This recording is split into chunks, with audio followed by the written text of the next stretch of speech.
Ilara didn't know that the imposing figure she accidentally collided with in the palace corridors was King Darius Blackthorn, the most feared alpha in the Five Kingdoms.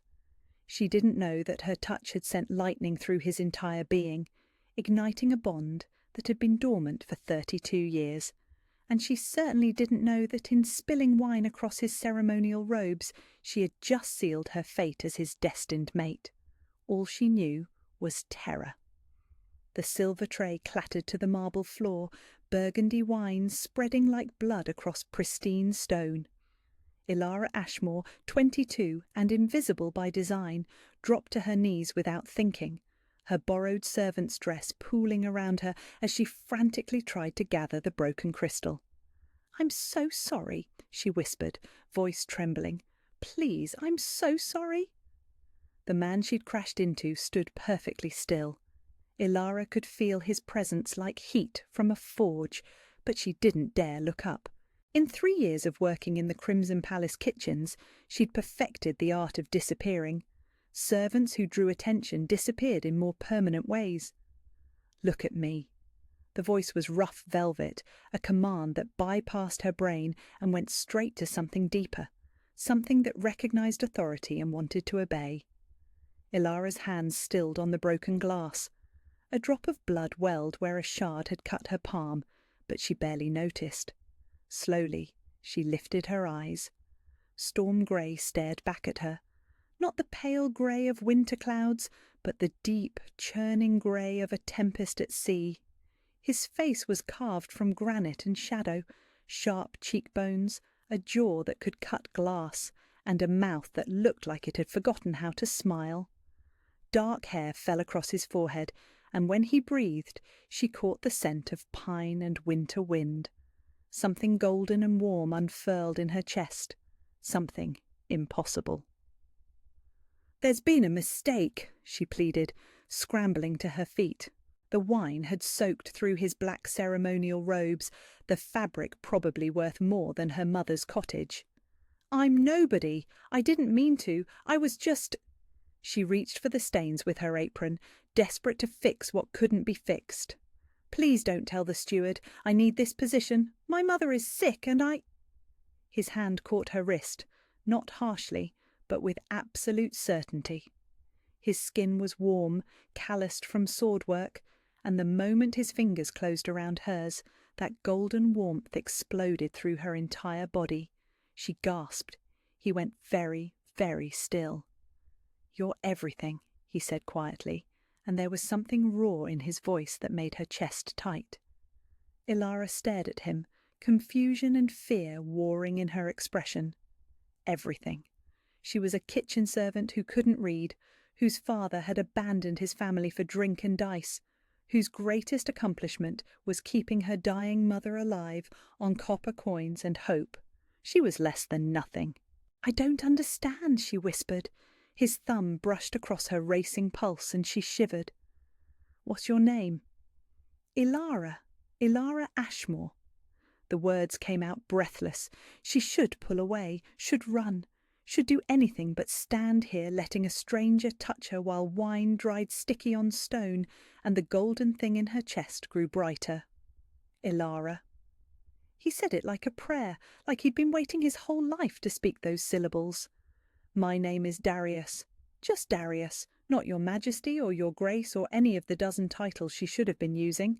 She nodded, not trusting her voice, acutely aware that half the palace could walk through this corridor at any moment and see her standing far too close to a man whose importance she was only beginning to suspect. "The wine," she started, "doesn't matter. But your robes don't matter." "I should go," she whispered, but she didn't move. Couldn't move. The golden warmth had become a golden thread, stretching from her heart to his, and the idea of breaking it felt like dying. "Yes," he agreed softly, "you should." Neither of them moved. The sound of approaching footsteps echoed from the main hall. Nobles arriving for tonight's ceremony probably, voices carrying on the evening air. Ilara jerked back to reality, stepping away so quickly she nearly tripped over her own feet. "I have to. The kitchen needs. They'll miss me." she stammered, but Darius was already moving, placing his body between her and the approaching voices with predatory grace. "After tonight's ceremony," he said, and it wasn't a request, "you will come to the king's private chambers. The guards will escort you." Ilara's blood turned to ice water. The king's chambers. Saints and shadows, what had she done? "Sir, please, I don't know what you think I—" "The east wing, 10th floor, ask for the moonlight study." His storm-grey eyes held hers with devastating intensity. "Don't be afraid, Ilara Ashmore. I'm not going to hurt you." Then he was gone, striding down the corridor with the fluid confidence of a man who owned everything he surveyed. Ilara stood frozen among wine stains and broken crystal, her heart hammering against her ribs as the terrible, wonderful truth began to sink in. The moonlight study. Everyone in the palace knew that room. It belonged to King Darius Blackthorn, the king. She'd just ruined the clothes of the most powerful alpha in the 5 kingdoms, and instead of having her executed, he'd invited her to his private chambers. Either he was planning something elaborate and terrible, or the golden thread in her chest meant what she thought it meant, what every terrified, hopeful part of her whispered it might mean. Mate. The word sent heat spiralling through her body, even as panic clawed at her throat. Mates were for people who mattered, noble ladies and alpha daughters, and women who could stand beside kings without bringing shame to their bloodlines. Not servants, never servants. But the gold thread pulsed with warmth, and something deep in her bones hummed with recognition. Ilara fled toward the kitchens, her mind reeling. Behind her, wine soaked into ancient stone, and somewhere in the palace, a king touched the place where she'd gripped his wrist and smiled for the first time in years. Tonight, after the ceremony, everything would change. She just didn't know if she was brave enough to let it. The hours crawled by like wounded animals. Ilara moved through her evening duties in a daze, scrubbing pots with mechanical precision while her mind spun in endless terrified circles. The golden warmth in her chest had settled into a steady pulse, matching the rhythm of her heart, and no matter how hard she tried to convince herself it had all been a dream, the thread remained. Real. Impossible. Terrifying. "Where's your head tonight, girl?" Cook's voice cut through her spiralling thoughts. The older woman stood with flour-dusted hands on her hips, scowling at the pot Ilara had been scrubbing for the past 10 minutes. "You're gonna wear the bottom clean through?" "Sorry, Cook, just tired." Ilara set the pot aside with trembling fingers. Through the kitchen's high windows she could see the last rays of sunlight painting the sky crimson. Soon the ceremony would end. Soon she would have to choose between obedience and survival. "King's ceremony's got everyone rattled," Cook muttered, turning back to her bread.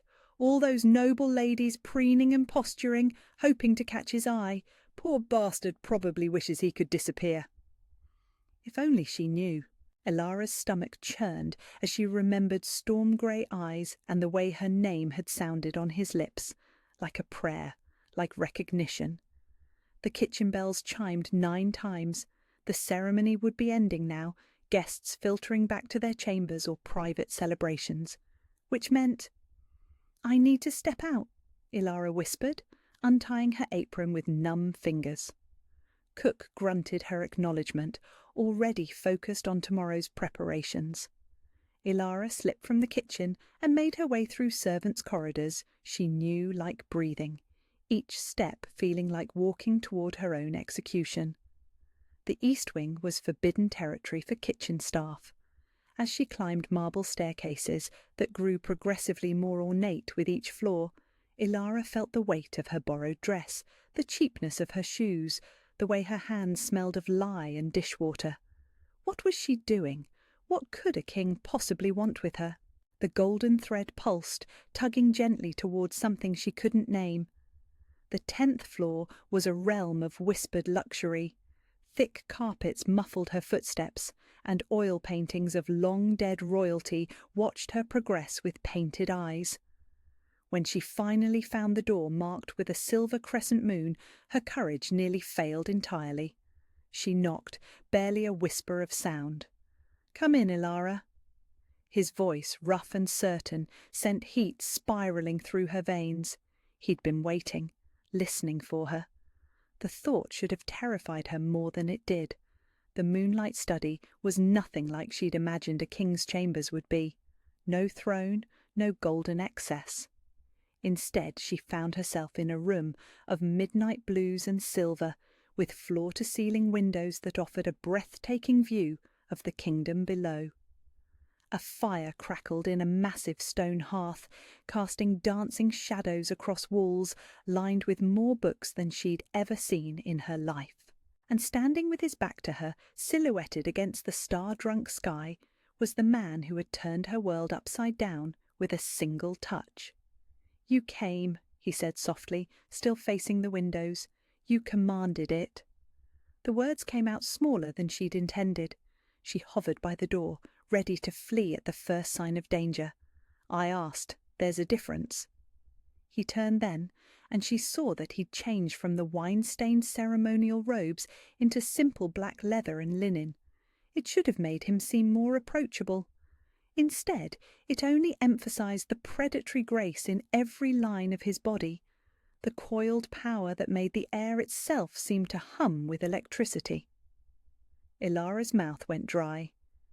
"Do you know who I am?" The question escaped before she could stop it, born from hours of spiraling panic and disbelief. He studied her face with an intensity that made her feel transparent. "Do you know who I am?" he asked gently. She nodded, then shook her head, then nodded again. "Everyone knows who you are. You're King Darius Blackthorn, Alpha of Alphas, ruler of the Northern Realms." Each title felt like a stone in her mouth, emphasizing the impossibility of this moment. "And what else?" She struggled for words. "Dangerous. Everyone says you're dangerous." Something that might have been amusement flickered across his features. "Everyone's right. I am dangerous, Ilara Ashmore, but not to you. Never to you." He moved then, crossing to a side table where crystal decanters caught the firelight. "Wine? Something stronger. You look like you could use it." "I don't drink." The response was automatic, born from years of watching her father destroy himself one bottle at a time. "Smart girl." He poured himself a finger of amber liquid, but didn't drink. Instead, he leaned against the table and studied her with those storm-grey eyes that seemed to see straight through her soul. "What do you know about mate bonds, Ilara?" The golden thread in her chest fluttered. "Stories, legends, things that happen to other people.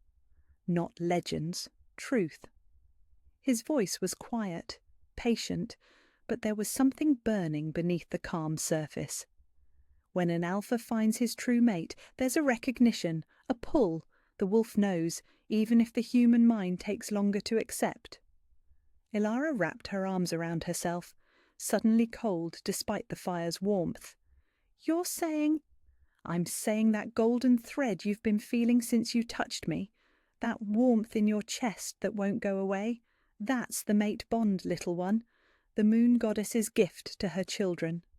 He set down his untouched drink and took a step toward her. Just one, but it was enough to make her pulse stutter. It happens once in a lifetime if we're lucky. Some wolves spend centuries searching and never find their match. "But I'm nobody," she whispered, the words torn from the deepest part of her fear. "I'm a servant. I can't read. I don't know which fork to use at dinner, or how to curtsy properly, or any of the things a queen should know. You could have anyone, princesses, duchesses, women who were born to stand beside kings. Why would the moon goddess choose me?" The question hung in the air between them, raw and desperate. Darius was quiet for so long that Ilara began to wonder if she'd finally said something that made him see reason, made him realize what a terrible mistake this was. Then he moved. Not toward her, but to the massive window, where he stood looking out at the kingdom spread below like a carpet of stars. "Do you see that village there?" He pointed to a cluster of lights in the distance. "Millhaven. 3 months ago, plague struck. The local lord wanted to quarantine them, let them die rather than risk the infection spreading. Ilara frowned, unsure where this was leading. What happened? A kitchen servant came to me, walked past every guard, every advisor, every protocol, and demanded an audience with the king. His voice was soft now, tinged with something that sounded like wonder. She'd heard about Millhaven from her cousin who worked in the stables. She begged me to send healers, medicine, supplies, not because she had any connection to the village, but because people were suffering and she couldn't stand it. Understanding dawned, cold and terrible and impossible. No. I sent the healers, saved 300 lives. He turned to face her then, and his eyes were burning with an intensity that stole her breath. Do you know what happened to that servant afterward? Ilara's knees felt weak. She was punished for overstepping. She was promoted to head of palace communications with the outer villages, because courage like that, compassion like that, is rarer than any bloodline. He took another step toward her, and this time she didn't back away. That servant was you, Ilara. 3 months ago, you saved an entire village because your heart couldn't bear their suffering, and you think the moon goddess made a mistake? Tears burned behind her eyes. She remembered that day, remembered the desperate certainty that someone had to do something, that she couldn't live with herself if she stayed silent. She'd been sure she'd be executed for her presumption. I've waited 32 years for you, Darius continued, his voice rough with emotion.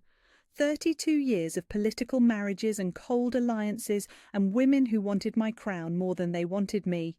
Do you know what you did when you crashed into me today? She shook her head, not trusting her voice. You worried about the wine stains on my robes, not about impressing me, not about what I could do for you or to you. You were horrified that you'd ruined something beautiful, and your first instinct was to try to fix it. A smile ghosted across his lips, transforming his harsh features. In a palace full of people who see me as a means to power, you saw me as a person worth apologizing to. Because I didn't know exactly, you didn't know who I was, and it didn't matter, you would have shown the same compassion to any stranger. He was close enough now that she could feel the warmth radiating from his skin, could catch that scent of pine and winter wind. That's why the moon goddess chose you, little mate, not despite who you are, but because of it. The endearment sent liquid fire through her veins.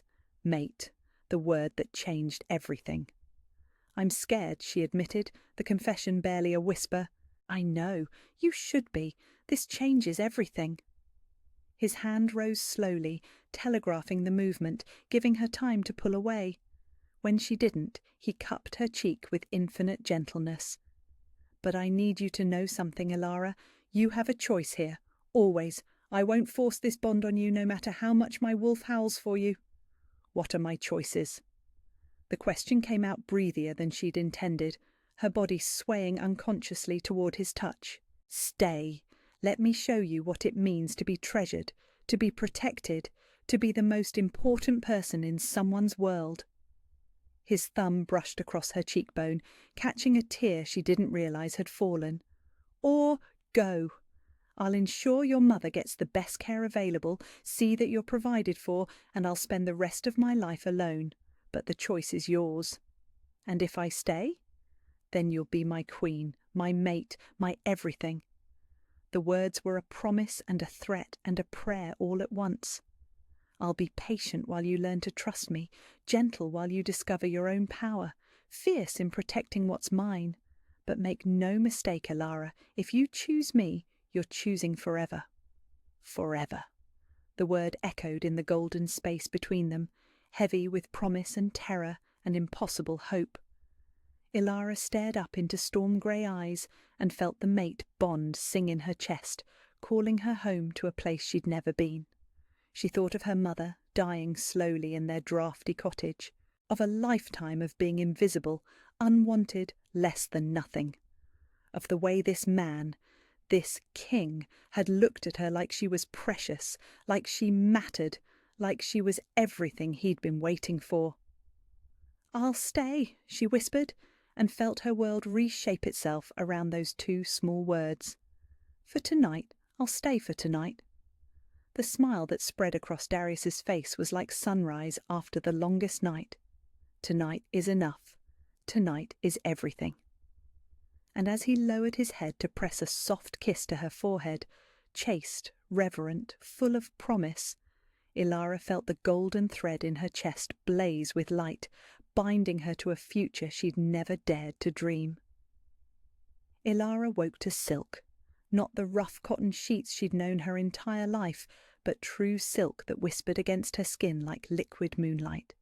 For a moment she lay perfectly still, afraid to move, afraid to breathe, afraid that opening her eyes would shatter whatever dream had gifted her such impossible luxury. Then memory flooded back. The wine, the king, the golden thread that still hummed softly in her chest.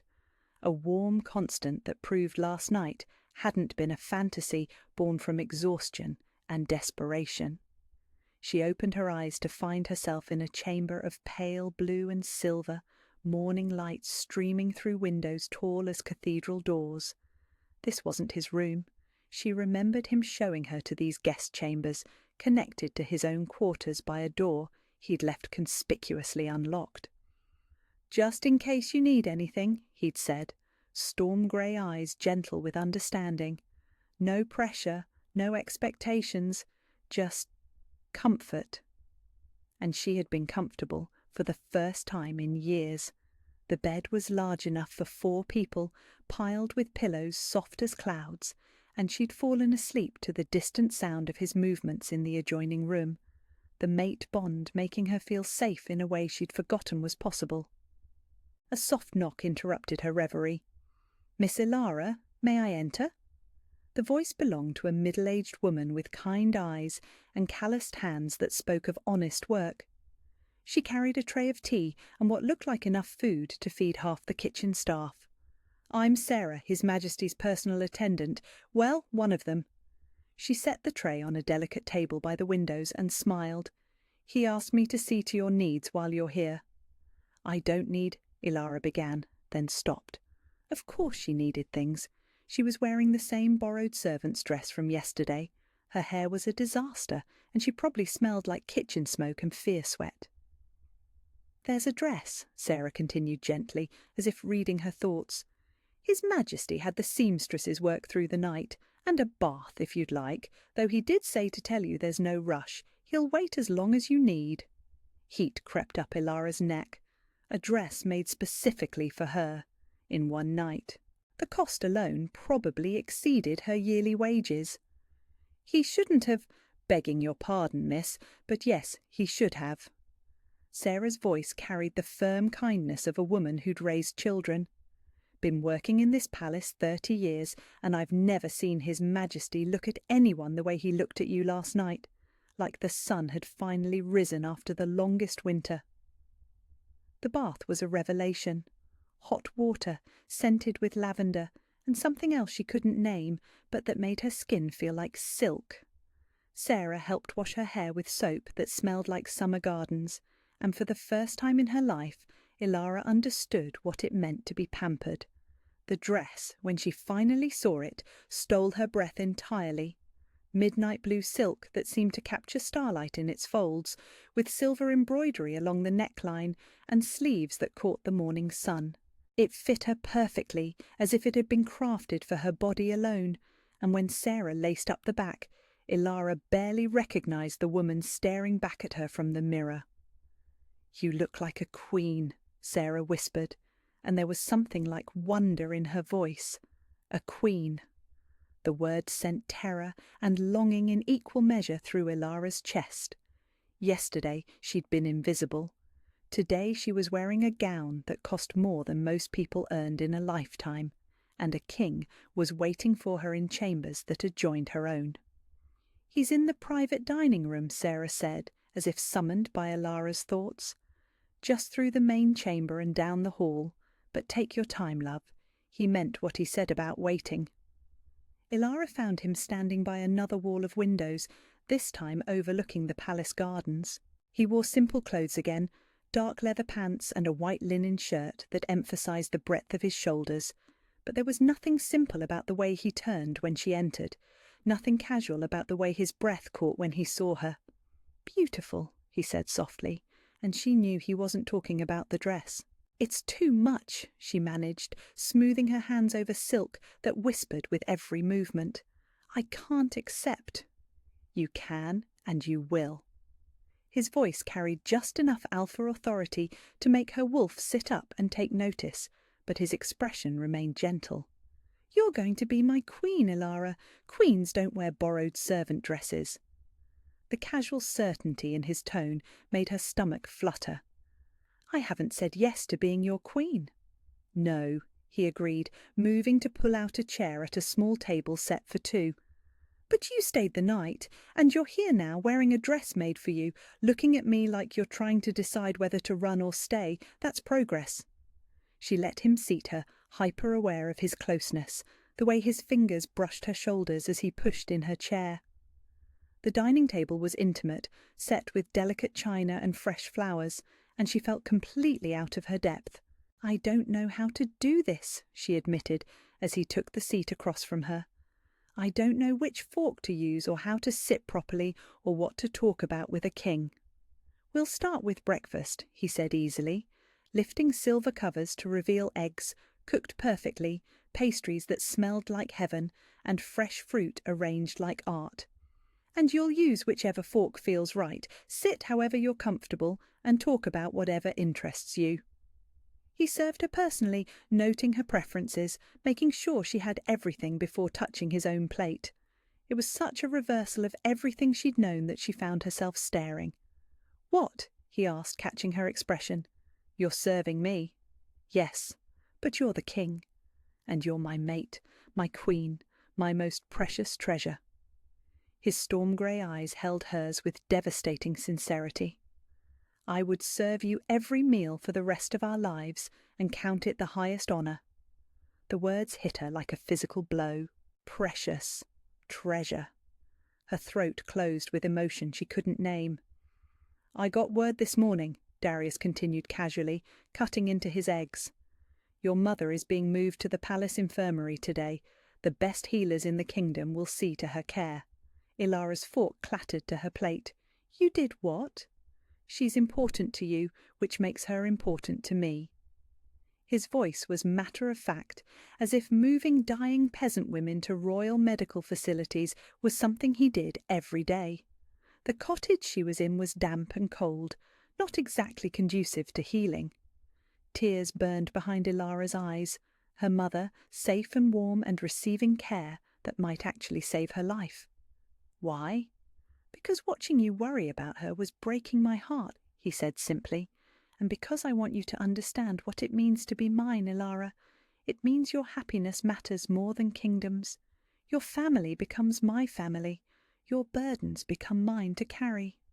She couldn't speak, could barely breathe. The magnitude of what he was offering, what he was already giving, overwhelmed her completely. "Come," he said gently, rising from his chair. "Let me show you something." He led her through corridors she'd never seen, past priceless artwork and tapestries that told the history of his bloodline. Servants bowed as they passed, but she noticed how they looked at him. With respect, yes, but also with genuine affection. This was not a king who ruled through fear. They climbed a spiral staircase to the highest tower in the east wing, emerging onto a balcony that offered a view of the entire kingdom. Rivers wound through green valleys like silver ribbons, villages dotted the landscape like scattered jewels, and mountains rose in the distance like sleeping giants. "This is what you're afraid of," Darius said, his voice warm against her ear as he stood behind her. "All of it, the responsibility, the weight of caring for so many lives." Ilara gripped the stone balustrade, vertigo making her dizzy. "It's too much. I can't—" "You can." His hand settled on her waist, steady and sure. "Do you know why I'm certain?" She shook her head, not trusting her voice. "Because 3 months ago you couldn't bear the thought of people suffering in a village you'd never seen. You risked everything to save strangers, because your heart is too big for your body." His chin rested on top of her head, and she could feel his smile. That same heart that loves so fiercely, that protects so fearlessly, that's what this kingdom needs. That's what I need. I don't know how to be a queen, she whispered. Neither did I when I became king. We'll learn together. His arms tightened around her, and she let herself lean back against his solid warmth. Besides, you won't be alone. You'll have advisors, teachers, and... His voice dropped to a rumble that made her stomach flutter. You'll have me, always. They stood like that for a long time, looking out over the kingdom that might someday be hers to protect. The mate bond hummed between them, growing stronger with every passing moment, and slowly Elara began to understand what he meant about feeling precious. No one had ever held her like she might break. No one had ever spoken to her like her thoughts mattered. No one had ever looked at her like she was the answer to prayers they'd been afraid to voice. "What do you want, Elara?" Darius asked quietly. "Not what you think you should want, not what's practical or safe. What do you want?" The question hit her like a revelation. For 22 years her wants had been simple. Food, shelter, survival, her mother's health, safety from men who looked at servant girls like they were toys to be broken. But now... "I want to matter," she whispered, the truth torn from the deepest part of her soul. "I want to be important to someone. I want to wake up every day knowing that I belong somewhere, that someone would miss me if I was gone." "You matter to me," he said fiercely. "You are important to me. You belong with me, and if you were gone..." His voice cracked slightly. "If you were gone, I would spend the rest of my life as a shadow of myself." She turned in his arms then, looking up into storm-grey eyes that burned with sincerity and something deeper, something that looked like devotion. "The mate bond," she said softly. "I can feel it getting stronger." "Yes, every moment we spend together, every touch, every word, it deepens the connection." His hands framed her face with infinite gentleness. "But Elara, I need you to understand something. The bond might have brought us together, but what I feel for you, that's real. That's choice." "How can you be sure? We barely know each other." "I know you risk everything for strangers. I know you worry about wine stains instead of impressing kings. I know you'd rather go hungry than see your mother suffer." His thumbs brushed across her cheekbones. "I know you have nightmares about being abandoned, and that you hum while you work, and that you see beauty in things other people overlook. What more do I need to know?"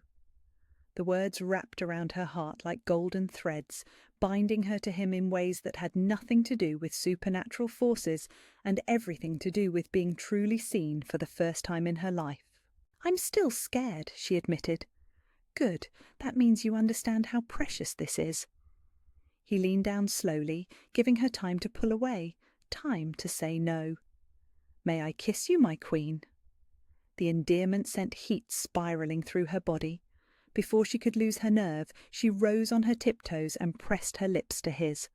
The kiss was soft at first, tentative and sweet, but when she sighed against his mouth, something shifted. His hands tangled in her hair, and he kissed her like she was air and he'd been drowning, like she was sunlight and he'd spent years in darkness. The mate bond blazed between them, golden and fierce and absolutely right. When they finally broke apart, both breathing hard, Elara felt fundamentally changed, not just by the kiss, but by the way he looked at her afterward, like she'd given him something infinitely precious. "Stay with me," he whispered against her forehead. "Not just for tonight. Stay with me and let me spend the rest of my life showing you how extraordinary you are." And looking into storm-grey eyes that held her entire future, feeling the golden thread in her chest sing with recognition and hope, Elara finally understood what it meant to choose love over fear. "Yes," she breathed, and felt her world shift into perfect alignment. "Yes, I'll stay." The announcement came 3 days later, delivered in the throne room before the assembled council, like a thunderclap in clear skies.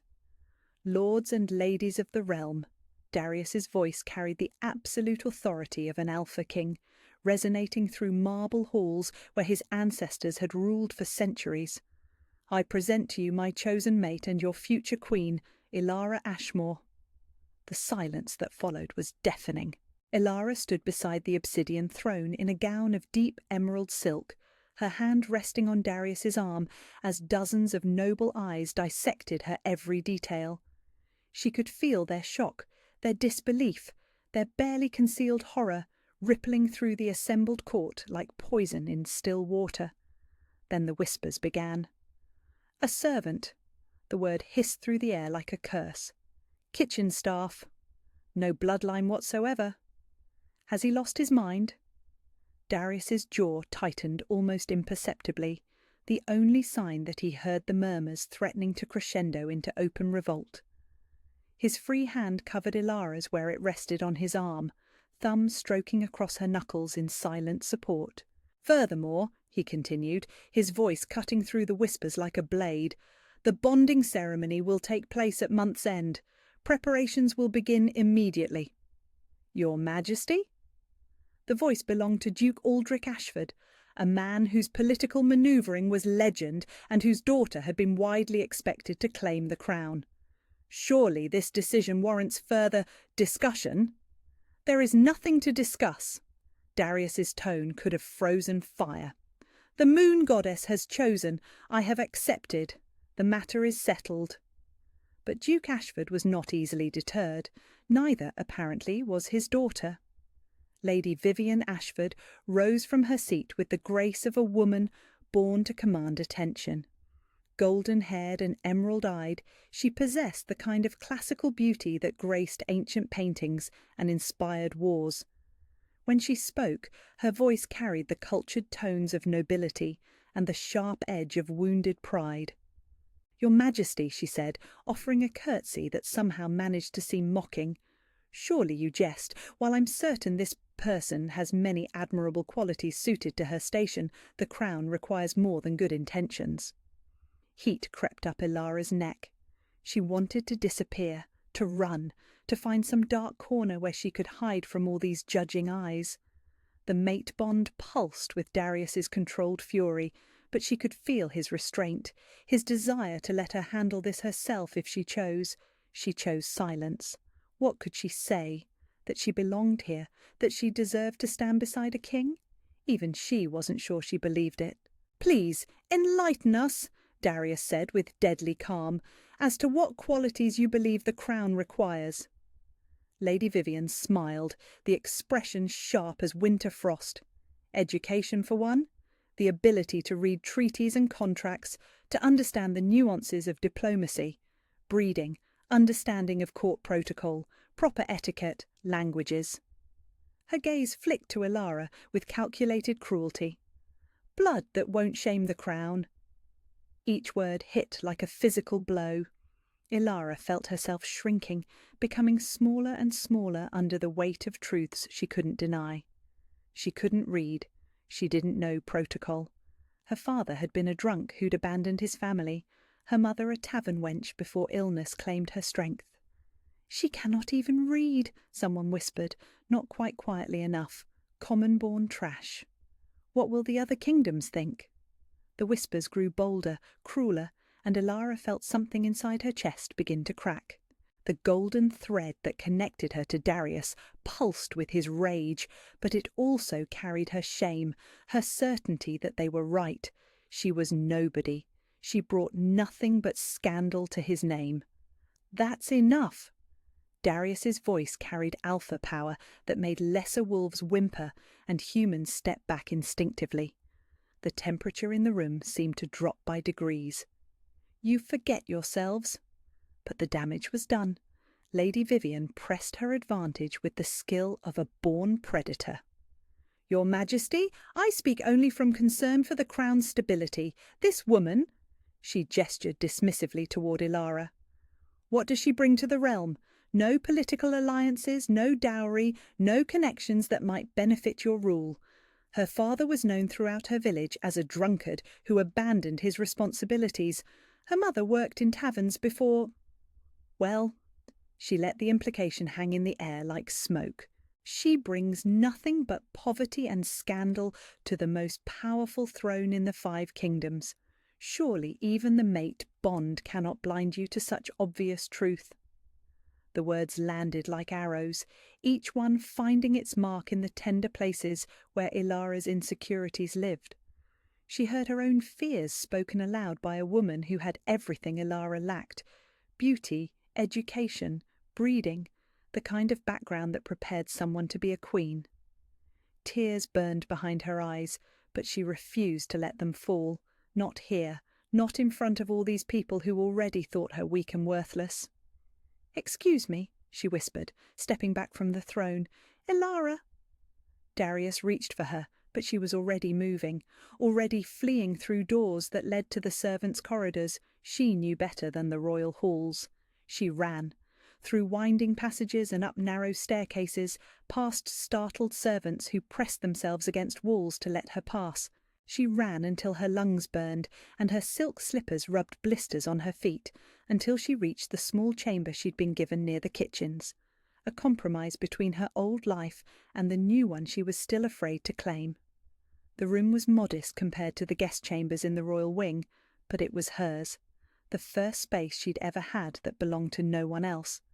She'd brought her few possessions here: a wooden comb her mother had carved, a book of pressed flowers she couldn't read but loved for its pictures, the simple dress she'd worn the day she met Darius. She was packing them into a worn canvas bag when he found her. "Going somewhere?" His voice was deceptively calm, but she could feel the leashed fury in every line of his body. "Back where I belong," she said without turning around, folding the flower book carefully between her spare chemise and her mother's comb. "They're right, you know.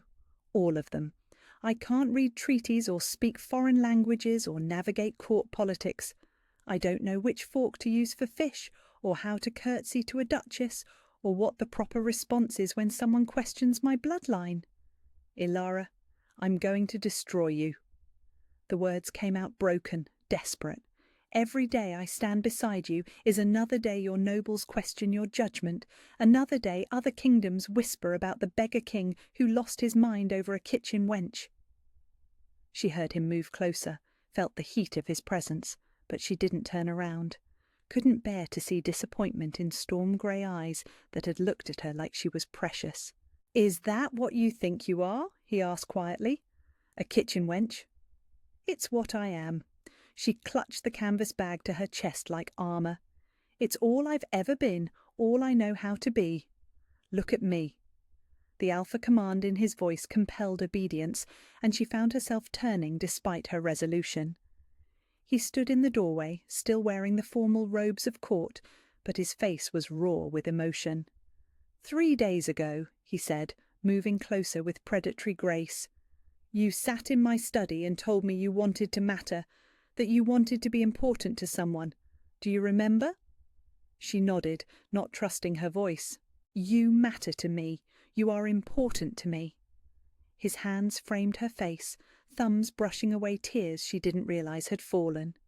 "But if you run now, if you let their poison convince you that you're not worthy of love, then you'll spend the rest of your life wondering what might have been." "I'm not worth this trouble," she whispered. "Your nobles are right. I'll drag you down. Then we'll fall together." His words echoed what he'd said 3 days ago, but this time there was fierce determination behind them. "Do you think I care what they whisper? Do you think their opinions matter more than this?" He pressed her hand to his chest, where his heart beat strong and sure. "More than what I feel when you smile, more than the way you make me want to be better than I am. Darius, I would rather be nothing with you than everything without you," he said fiercely. "I would give up the crown, the kingdom, everything, before I let you walk away believing you're not worthy of love." The canvas bag slipped from her nerveless fingers, hitting the floor with a soft thud. "You can't mean that." "I've never meant anything more." His forehead touched hers, and she could feel his breath against her lips. "Stay, fight for this, fight for us. Show them what I see when I look at you, a woman with a heart big enough to hold an entire kingdom, courage enough to risk everything for strangers, Beauty that has nothing to do with bloodlines and everything to do with the light in your soul. I'm scared, she admitted. So am I. The confession surprised her. I'm terrified that I'm not worthy of you, that I'll fail you the way everyone else in your life has failed you, but I'd rather spend my life trying to deserve you than spend it without you. Standing in her small room with their world crumbling around them, Ilara looked into the eyes of the most powerful man in the 5 kingdoms and saw her own fear reflected back. He was just as afraid as she was, just as uncertain. The only difference was that he was willing to fight for them anyway. Slowly she reached up to cover his hands with hers. What if they're right? What if I can't learn to be a queen? Then we'll figure it out together. His smile was soft, vulnerable, nothing like the commanding expression he wore in the throne room. Besides, you've already been a queen to me from the moment you spilled wine on my robes and worried about the stains. Despite everything, she felt her lips curve upward. That seems like a lifetime ago. It was. We're different people now than we were 3 days ago. He pulled back just enough to meet her eyes. The question is, who do you want to be tomorrow? Ilara looked around the small room that had felt like safety, then back at the man who'd offered her the world. The mate bond hummed between them, golden and warm and absolutely certain. But more than that, she could feel his love, real and patient and willing to wait as long as she needed. I want to be brave, she whispered. I want to be worthy of what you're offering. You already are. He kissed her then, soft and sure and full of promise. You already are my fierce little queen. Now let's go show them exactly what they're dealing with. And as she stepped into his arms, leaving the canvas bag and her fears on the floor behind her, Ilara felt something shift inside her chest. Not the mate bond. That had been steady and sure from the beginning. This was something else. Something that felt like strength, like purpose, like finally understanding that she had every right to fight for her own happiness. Tomorrow she would face the court again. Tomorrow she would stand beside her king and claim her place. But tonight she was exactly where she belonged, in the arms of the man who saw her as everything when the rest of the world saw nothing at all. It was enough. It was everything. The royal ball arrived like an approaching storm, inevitable, magnificent, and terrifying. For 3 weeks the palace had buzzed with preparations. Seamstresses worked around the clock, florists transformed the great hall into an enchanted garden, and musicians travelled from across the 5 kingdoms to provide entertainment worthy of a royal engagement. Through it all, Ilara felt like she was watching someone else's life unfold around her. You don't have to do this, Darius said for the 100th time, standing behind her as she stared at her reflection in the full-length mirror. We can cancel, have a private ceremony, tell the court to... No. Ilara's voice was steadier than she felt. You were right. If I run now, I'll spend my life wondering. Besides... She turned to face him, managing a smile that only trembled slightly. Someone needs to show Lady Vivian what a real queen looks like. The gown was a masterpiece of midnight blue silk and silver thread, designed to complement the sapphire necklace that had belonged to his mother and would soon belong to her. The bodice fitted perfectly, the skirt flowed like liquid starlight, and when she moved, she looked every inch the queen she was supposed to become. She looked the part. The question was whether she could play it. There's my fierce little queen, Darius murmured, stepping close enough to rest his hands on her waist. He wore formal court dress, black silk embroidered with silver threads that matched her gown, making it clear they belonged together. Remember what we practiced? Keep my spine straight, shoulders back, chin up but not too high. Smile like I know a secret they don't. And if Lady Vivian says anything cutting... Ilara's smile turned genuine, with just a hint of teeth. Respond with grace and let the Alpha King handle the rest. Perfect. He leaned down to brush a kiss across her forehead, careful not to disturb the elaborate arrangement of braids and jewels that had taken 2 hours to construct. Just remember, Every person in that room would kill to have what you have. Not the crown, not the title. Me. They'd kill to be the one I chose, the one I can't live without." The words sent warmth spiralling through her chest, chasing away some of the cold fear that had taken residence there. Even Lady Vivian? Especially Lady Vivian. Why do you think she's fighting so hard? His eyes glittered with something that might have been amusement. "She's not angry about the politics, love. She's furious that I looked past every eligible woman in the 5 kingdoms and chose you." Before Ilara could respond, a soft knock interrupted them. Sarah entered with a curtsy, her eyes bright with excitement and just a touch of nervousness. "Your Majesties, the guests are assembled. The herald is ready to announce you." This was it, the moment that would either cement her place as his queen or destroy them both in spectacular fashion. Ilara took a deep breath, feeling the mate bond pulse with Darius's steady confidence, and nodded. "We're ready." The great hall had been transformed into something from a fairy tale. Thousands of candles cast dancing shadows across marble walls draped in midnight blue and silver. Tables groaned under the weight of delicacies from across the realm, and musicians played soft melodies that seemed to make the very air shimmer with magic. But it was the people that stole Ilara's breath. Every major noble house was represented, along with visiting dignitaries from neighbouring kingdoms and wealthy merchants whose gold kept the realm running. Hundreds of people in their finest clothes all turned toward the great doors where she and Darius would make their entrance. "Presenting His Royal Majesty, King Darius Blackthorn and his chosen mate, Lady Ilara Ashmore, Queen-elect of the Northern Realms." The herald's voice boomed through the hall, and suddenly every eye was on them. Ilara felt her knees threaten to buckle under the weight of so much attention, but Darius's hand on her lower back steadied her, his presence a constant reminder that she wasn't facing this alone. They walked down the central aisle together, her hand resting on his arm, her chin held high despite the whispers that followed in their wake. She could feel the court's assessment like a physical thing, some curious, some disapproving, some openly hostile. But she also felt something else. Admiration from the servants who lined the walls, people she'd worked beside who now watched one of their own claim a crown, pride from the older nobles who remembered her intervention for Millhaven, and from Darius, steady as a heartbeat, absolute certainty that she belonged exactly where she was. They reached the dais where 2 thrones waited, his obsidian and silver, hers slightly smaller but no less magnificent.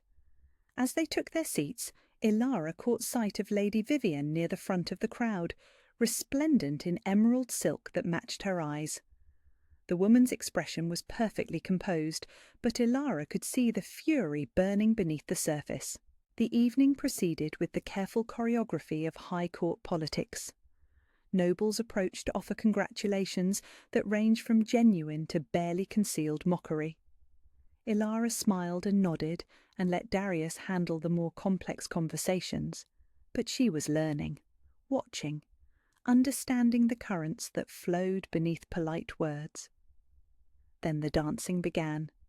Darius led her onto the floor for the first dance, a traditional waltz that she'd practiced until her feet bled, but in his arms, with the mate bond singing between them, she felt like she was floating. The rest of the court faded away until it was just them, just this moment, just the music and his eyes, and the way he looked at her like she was the only woman in the world. "You're magnificent," he murmured as they turned, her skirts swirling around them like liquid night. "I'm terrified," she admitted. "You're both. That's what makes you perfect for this." He spun her out and back in, the movement smooth as silk. "Look around, love. See how they watch us." She did look, and what she saw surprised her.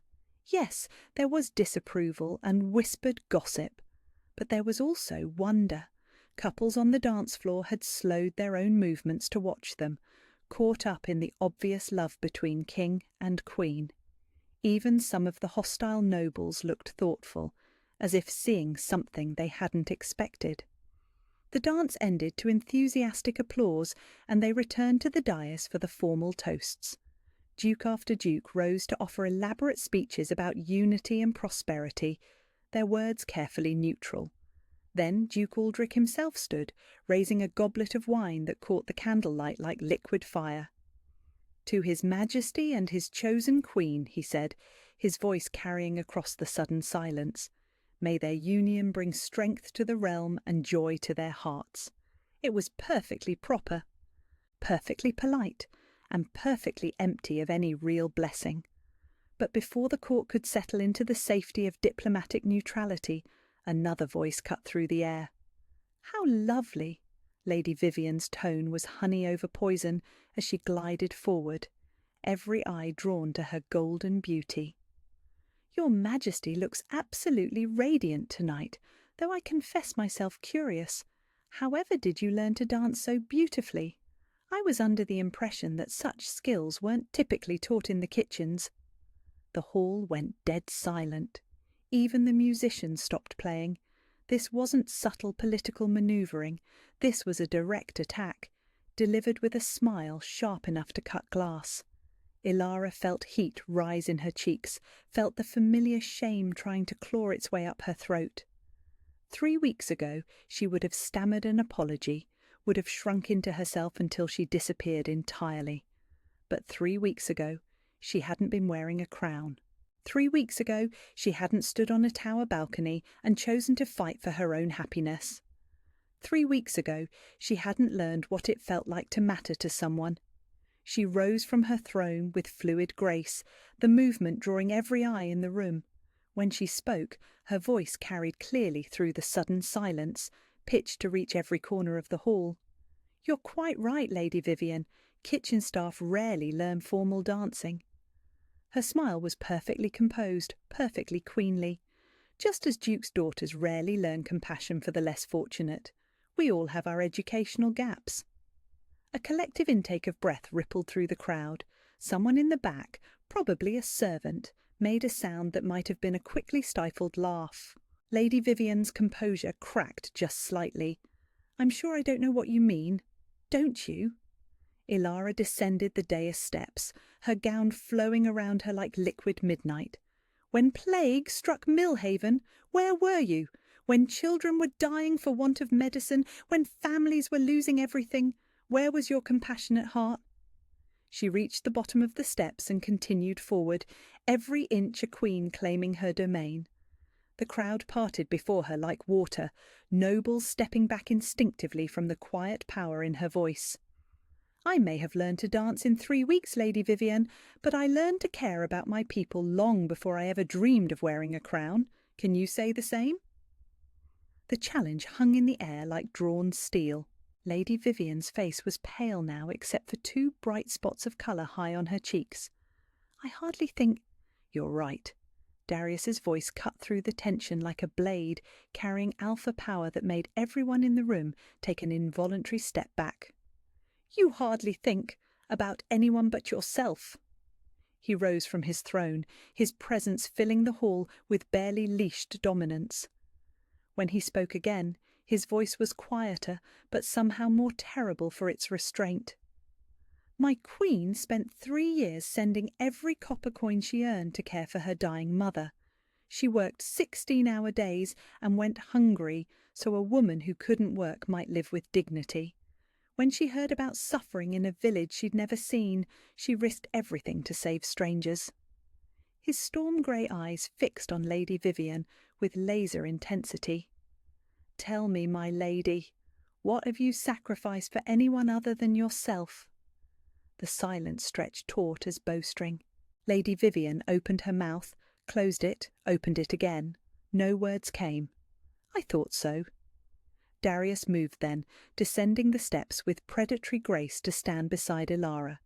His hand found the small of her back, a gesture of support and possession that every person in the room understood. "Let me be absolutely clear, since there seems to be some confusion about the hierarchy in my kingdom." His voice dropped to a whisper that somehow carried to every corner of the hall. "Ilara Ashmore is my chosen mate, blessed by the moon goddess, and soon to be your crowned queen. She is precious beyond measure, worthy beyond question, and under my protection in all things." His eyes swept the crowd, lingering on each face until they looked away. "Anyone who wishes to challenge that is welcome to discuss the matter with me privately." The threat was subtle, but unmistakable. In the frozen silence that followed, Ilara felt something shift in the room's atmosphere. Fear, yes, but also a grudging respect.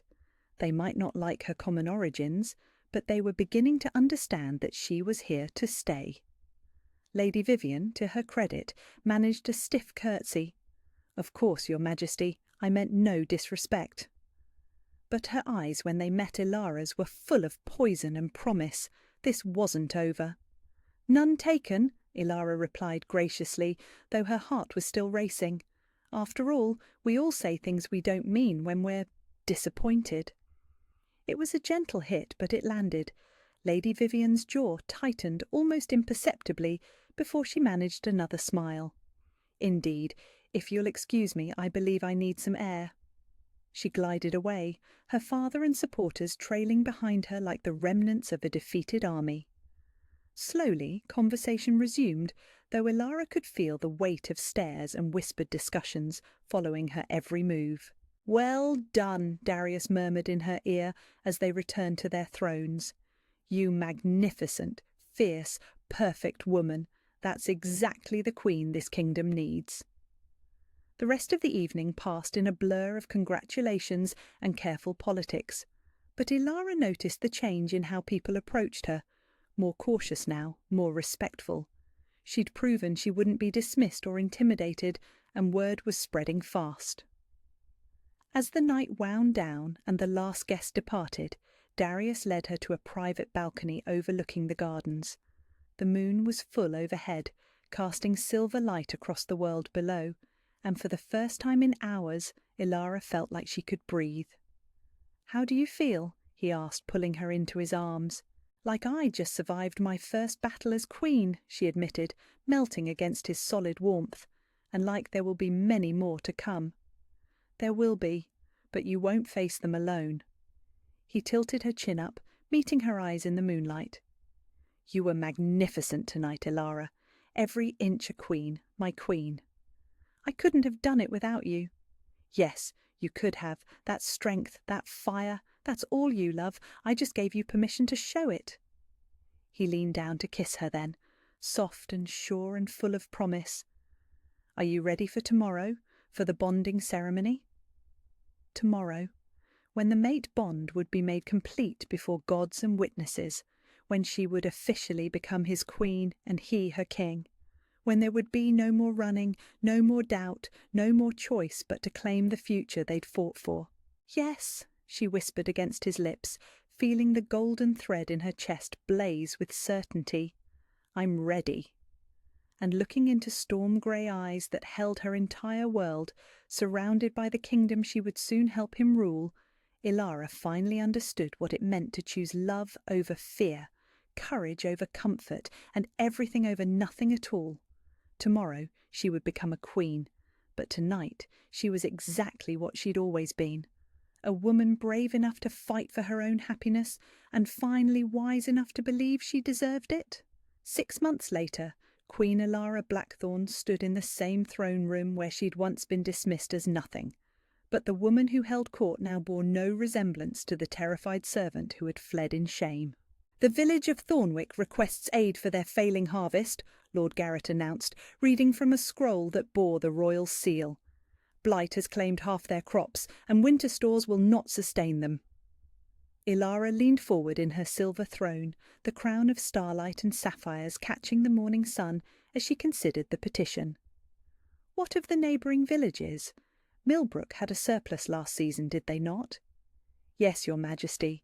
Lord Millbrook could easily spare 200 bushels of grain." "Then we'll arrange a trade agreement. Thornwick has the finest wool weavers in the northern provinces. I'm certain Lord Millbrook would benefit from their expertise in exchange for grain." She made a note on the parchment before her, her handwriting elegant now after months of intensive tutoring.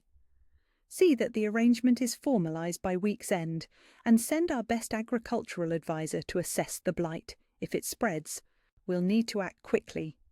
"It will be done, Your Majesty." As Lord Garrett bowed and withdrew, Ilara caught sight of a familiar figure in the gallery. Her mother, Clara Ashmore, sat in the section reserved for the Queen's household, wearing a gown of soft blue silk that complemented her newfound health.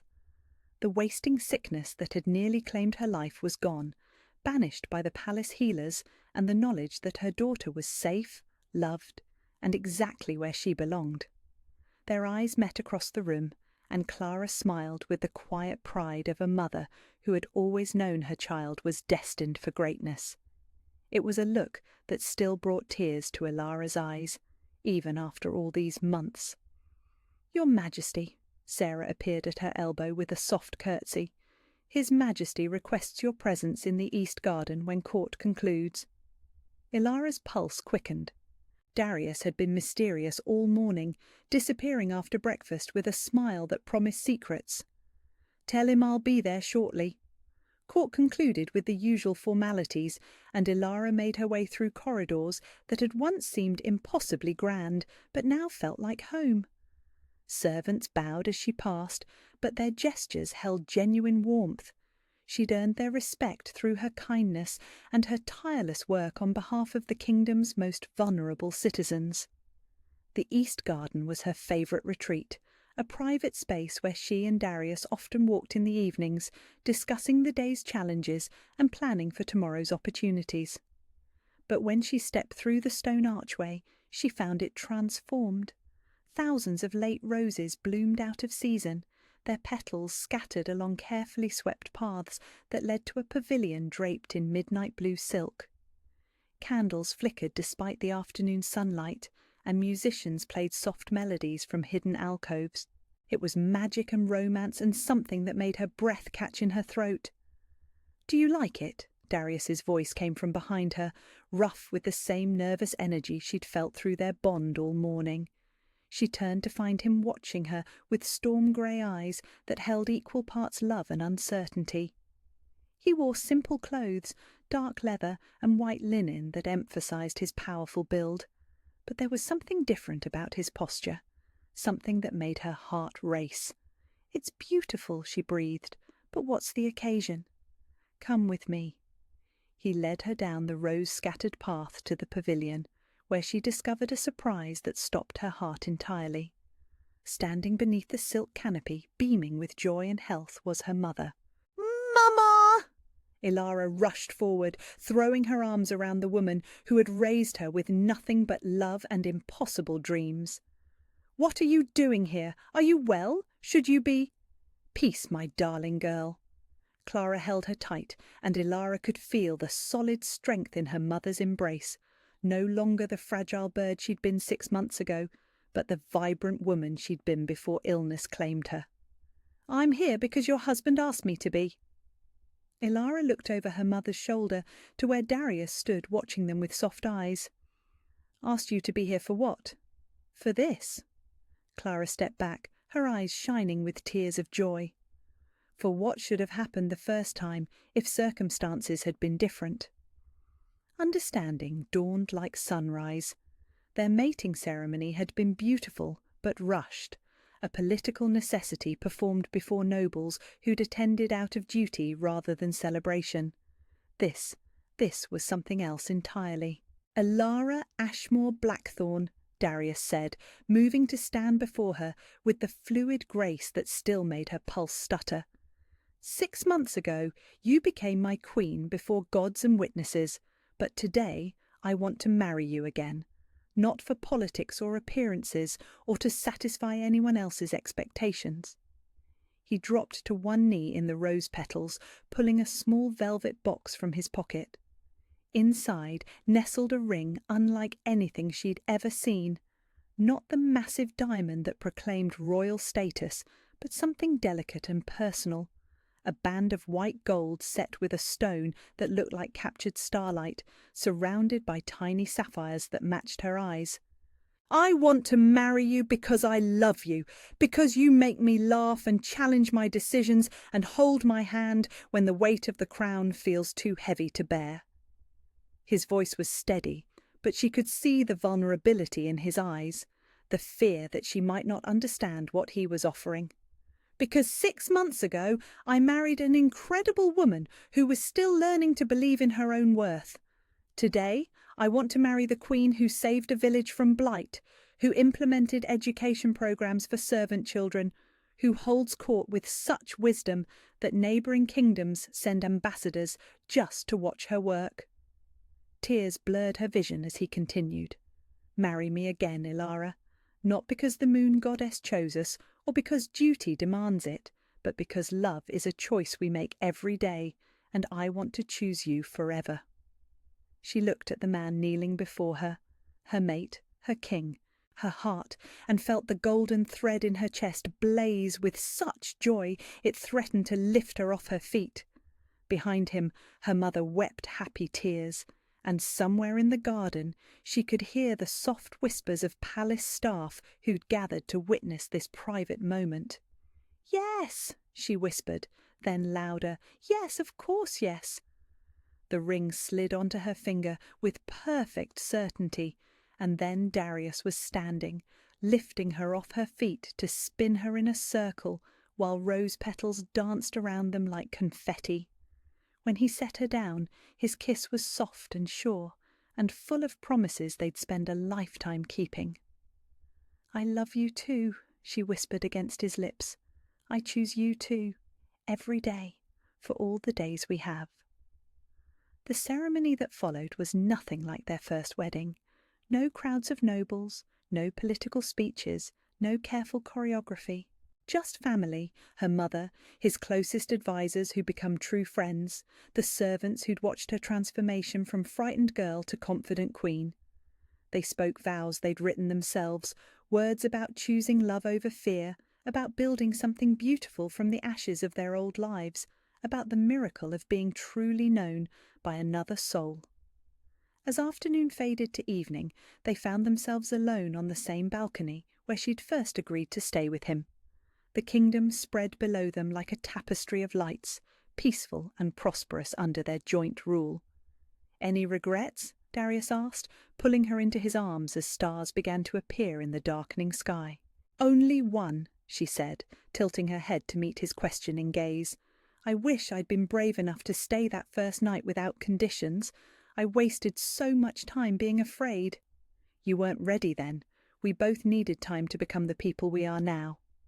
His hand rested on the gentle curve of her stomach, where new life was just beginning to make itself known. "Besides, our children will never have to wonder if they were wanted. They'll grow up knowing they were dreamed of, planned for, celebrated before they even drew breath." Children. The word still sent wonder spiralling through her chest. After a lifetime of survival, she was finally planning for a future, their future, built on love and choices, and the absolute certainty that they belonged together. "What are you thinking about?" Darius asked, reading the expression on her face with the ease of 6 months' practice. "Everything," she said, the word carrying all the weight it had gained since the day she'd spilled wine on his ceremonial robes. "I'm thinking about everything we've built, everything we still want to build, the kingdom, our family, the life I never dared to imagine.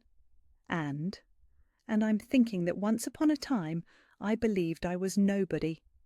She turned in his arms to face him fully, her hands coming up to frame his beloved face.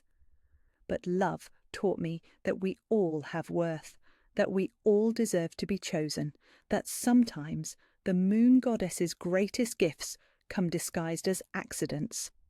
His smile was radiant, transforming his harsh features into something that belonged in fairy tales. "Still think it was an accident?"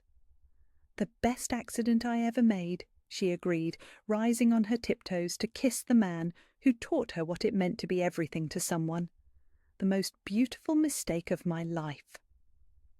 Around them, the kingdom settled into peaceful sleep, protected by rulers who'd learned that true strength came not from power or bloodlines, but from the courage to be vulnerable, the wisdom to choose love, and the absolute certainty that some bonds were strong enough to change the world.